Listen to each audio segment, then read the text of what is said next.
کے بڑے بڑے مجمع ہوتے ہیں، بلکہ میں آپ کو ایک بتاتا ہوں، ایک ویڈیو کلپ بڑا جاری ہوا انٹرنیٹ پر، اور بڑا زبردست قسم کا جاری ہوا.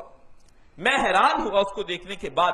میں سمجھتا تھا کہ لوگ بدل جاتے ہیں، لیکن نہیں ہوتا نا. قرآن نے کہا کہ لوگ جامد رہتے ہیں اپنی جگہ پر. اب اس چیز کو مشاہدے میں لانا چاہتا تھا کہ کسی طریقے سے جامد کچھ ہو جائے. ایک مزار پر انہوں نے دکھایا کہ ایک مزار پر ایک درخت لگا ہوا ہے، اور اس درخت کی کیفیت یہ ہے کہ کہتے ہیں کہ جو اس کو کاٹ لے گا، جو صاحب مزار ہیں وہ اس کو نقصان پہنچائیں گے.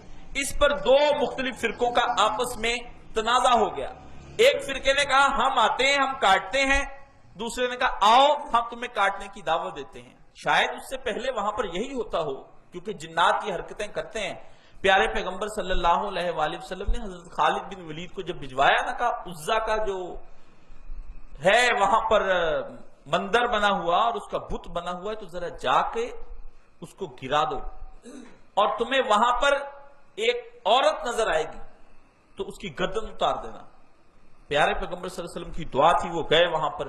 جب عزا کا نکالا تو اس کے اندر سے ایک عورت چیختی ہوئی نکلی، جو بھاگی تو آپ نے پکڑ کے اس کا سر کاٹ دیا. وہ ایک جننی تھی جو اس عزا دیوی کے اندر بولتی تھی. یہ اس طرح کے کام نہ ہم سمجھیں کہ اس طرح ہوتا نہیں ہے. بہت سی جگہوں پر جنات بیٹھتے ہیں اور وہ کرتے ہیں، اور یہ سب کیا ہے؟ ہمارے امتحان کے لیے ہوتا ہے. اللہ تعالیٰ چیک کرتے ہیں کہ ایک انسان جو ہے وہ کہاں تک مجھ پر ایمان بہت دور تک آزمائے جاتے ہیں. بھائی جان، ایمان بہت دور تک آزمایا جاتا ہے. اتنی حد تک آزمایا جاتا ہے کہ قرآن کریم میں آتا ہے کہ پیغمبر اور اس کی امتی چلا اٹھتے ہیں متا نصر اللہ، کہاں گی اللہ کی نصرت. اتنا ایمان آزمایا جاتا ہے بعض اوقات کہ نبی کریم صلی اللہ علیہ وسلم کے پہلو میں قرآن کہتا ہے ثانی اثنین اذا ہما فی الغار، وہ جو غار میں پیغمبر کا ساتھی تھا، پھر ان پر بھی صدیق اکبر پر بھی گھبراہٹ طاری ہو گئی. تو پیارے پیغمبر نے کہا اللہ کے رسول یہ دیکھیں گے ابھی ہم پکڑے جائیں گے. آپ لا تحزن ان اللہ معنا. ابو بکر غم کس بات کا؟ اس وقت خداوند عالم ہمارے ساتھ ہے، وہ کہیں الگ ہو گیا، ہم اس کی نگاہوں میں ہیں. اس کو پتا ہے پیغمبر اور صدیق اس وقت غار میں ہیں. یہ یوں جھک کر کے دیکھیں گے جو بات وسوسے اندیشے تمہارے ذہن میں آ رہے ہیں، یہ تو سب میرے رب کے انہ علیم بذات الصدور، اندیشوں کے آنے سے پہلے وہ ان اندیشوں کے بارے میں باخبر تھا. تو وہ باخبر امتحان بہت دور تک ایمان کے آ جاتے ہیں. لیکن ہوتا کیا ہے؟ وہاں پر اپنے آپ کو جامد رکھنا، وہاں پر استقامت کا مظاہرہ کرنا، یہی مومنین کی اصل علامت ہوتی. تو انہوں نے صاحب مزار کے مزار پر ٹھکا، کہا کہ اگر ہم یہ درخت کاٹ دیں تو یہ لوگ ہمارا مسلک بھی قبول کریں گے، اور درخت بھی ہم لے جائیں گے، اس کی قیمت کوئی ادا نہیں کریں گے. ساتھ میں ٹرالیاں لائے، بہت کچھ ہے، یہ نیٹ پر پڑھا دیکھ لیں آپ. اور انہوں نے خود بنوائی، دونوں فرقوں نے مل کے باہمی آہنگی ہم آہنگی سے بنوائی کہ یہ ایسا ہونا چاہیے. خیر انہوں نے دوسرے مخالفین نے وہ درخت کاٹ دیا، کاٹا، اس کے ٹکڑے بھی کیے. ٹکڑے کرنے کے بعد وہ درخت پہ اسے رکھا بھی. تو دوسرے فرقے سے کہا کہ اب آپ اپنا مسلک بدل لیں. تو انہوں نے کہا کہ نہیں، ہم نے یہ نہیں کہا تھا کہ ہم مسلک بدلیں گے، ہم نے تو یہ کہا تھا کہ آپ درخت لے جانا چاہیں تو لے جائیں. پہلے کچھ اور انہوں نے کہا، یہ ریکارڈنگ میں تھا، بڑھ کے وہ درخت لے گئے. بتانا آپ کو مقصود یہ ہوتا ہے کہ آدمی حق واضح ہو جانے کے بعد بھی، ایسی چیزیں کلیئر ہو جانے کے بعد بھی اپنی جگہ پر جمع رہتا ہے. ہم جو لوگوں کو جھوٹی احادیث کے بارے میں کہتے ہیں کہ آپ اپنی خواہشات کو نہ دین بنا کر پیش کریں، تو وہ لازمی طور پر وہ دین بنا کر پیش کرتے ہیں، وہ حق کو جان رہے ہوتے ہیں، یہ نہیں ہوتا. لیکن ان کا حب جا، ان کا مرتبہ، ان کا منصب، ان کا عہدہ اس بات کے اندر رکاوٹ بن جاتا ہے کہ اگر آپ نے آج اپنی بات سے رجوع کر لیا تو پھر بعد میں لوگ آپ کو وہ درجہ نہیں دیں گے جو آپ کا درجہ اس وقت لوگوں کی نگاہوں میں بنا ہوا ہے. کچھ لوگ ایسے نے کہ جنہوں نے گھر 15 سال یا 20 سال ہو گئے اولاد نہیں ہو رہی. ہیلو جی سن رہے ہیں بات آپ کی. انہوں نے گھر اولاد نہیں ہو رہی، اگر وہ کسی مزار سے یا کسی جگہ سے جا کے کوئی منت مانگتے ہیں دعا، انہوں کی دعا قبول ہو جاتی ہے. اگر وہ اس مزار سے جا کے یا پھول یا کوئی چیز چڑھا ہیں، یہ گناہ تو نہیں؟ ادھر مولانا صاحب نے پوچھا. میرے بھائی سخاوت علی، یہ لوگ جن کے عقیدے اور ایمان ہے نا خراب، یہ ایسے ہی کرتے ہیں کہ اولاد نہیں ہو رہی تھی فلاں مزار پر گئے، اس طرح ہندو اور کافر لوگ کہتے ہیں ہم فلاں مندر میں گئے، فلاں بت کے پاس گئے، کام تو ان کے بھی ہوتے ہیں، کام نہ ہوتے تو وہ لوگ کیوں ان کو پوچھتے؟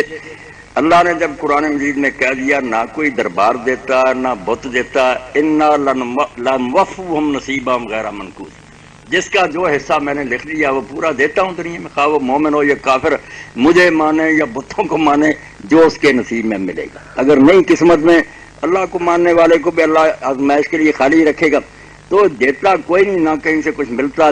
بہت سے ایسے بھی ہیں بھائی سخاوت علی جو ساری جگہ گئے، جھک مارا میرے سامنے، اور آخر میں کہتے ہم نے دیکھ لیا جی دربار ہے، کسی کے پاس کچھ نہیں، جو اللہ کرے گا وہی۔ آ گئے اس بات گلے مولانا صاحب کے نہیں، یہ بات سن لینا، میں نے ہیلو پہلے بھی مثال دی سن لیں تھی مولانا۔ کہ میرے پاس ایک کتیا نے 6 بچے ہاں تھے، جی۔ کس دربار میں گئی، صحیح کس سے تعویذ کرایا تھا، اللہ نے اس کو دیے، اور وہ 6 یا مر گئے، کچھ پہلے مر گئے، کوئی بڑے ہو کر مرے، کوئی نہیں رہا۔ تو سارا کام اللہ کا ہے، آدمی اللہ پر توکل کرے، اس سے دعا کرے۔ تو جو گیا تھا اور اس نے یہ غلط کام کیا شرک کا، اب اس کو وہاں پھول پھال نہیں چڑھانے چاہیے، توبہ کرے، معافی مانگے اللہ سے کہ کیوں اللہ کو چھوڑ کر وہ گیا تھا وہاں۔ نہیں مولانا صاحب جو دیکھیں نا وہ بھی تو اللہ کے نیک بندے ہی ہیں نا۔ نہیں، یہی بت کہتے تھے ہؤلاء شفعاؤنا عند اللہ، قرآن میں سورہ یاسین میں دیکھیں، یونس میں دیکھیں کہ یہ ہمارے سفارشی ہیں اللہ کے دربار میں، جن کی یہ مورتیاں ہیں، فوٹو ہیں، وہ بڑے اللہ کے بزرگ ہیں، ہم ان کی جب سیوا کرتے ہیں، پھول چڑھاتے ہیں، وہ خوش ہوتے ہیں۔ ہؤلاء شفعاؤنا عند اللہ، اللہ کے دربار میں بس وسیلہ ہے ہمارا۔ یہی تو کفر وہ بکتے تھے، کوئی ایسا اللہ نے نہیں سیکٹریٹ بنایا کہ یہاں درخواست دو وہاں جائے گی، سیدھا اللہ سنتا۔ قرآن مجید میں آپ دیکھ لیں، اٹھا کر آدم علیہ السلام سے دعائیں، کسی نے کسی کا کوئی وسیلہ نہیں، اتنے انبیاء گزرے تھے۔ ابراہیم علیہ السلام، کسی نے کہا کہ ابراہیم علیہ السلام دعا کرو، سب اے رب، اے ہمارے اللہ، اللہم ربنا، یقین نہ خراب کریں، اللہ کو مانے۔ نیک بندے بندے ہیں، آپ بھی بندے ہیں، انہوں نے اگر زیادہ نیکی کی، انہوں نے انعام دیا، آپ بھی کوشش کریں۔ یہ تو ایسے ہی ہے کہ ایک بچے نے محنت کی، وظیفہ مل گیا، اب دوسرے بچے کہ ہم نے محنت نہیں کرنی، اس نے وظیفہ لیا، اس سے کچھ مانگ نہیں، بھائی وہ کیا دے گا؟ کوشش کرو، تم بھی وظیفہ حاصل کرنے کی کوشش کرو۔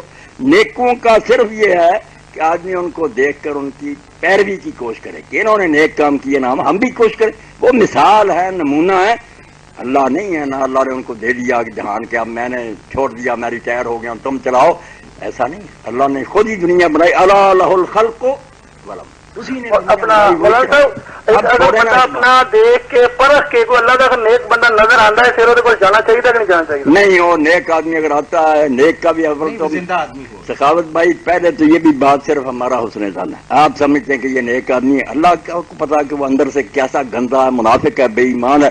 تو اگر آپ اچھا کسی کو سمجھتے ہیں تو زیادہ سے زیادہ یہ کریں، آپ بھی اللہ کے ہاں چلائیں، اس کو بھی کہیں کہ میرے ساتھ چلاؤ۔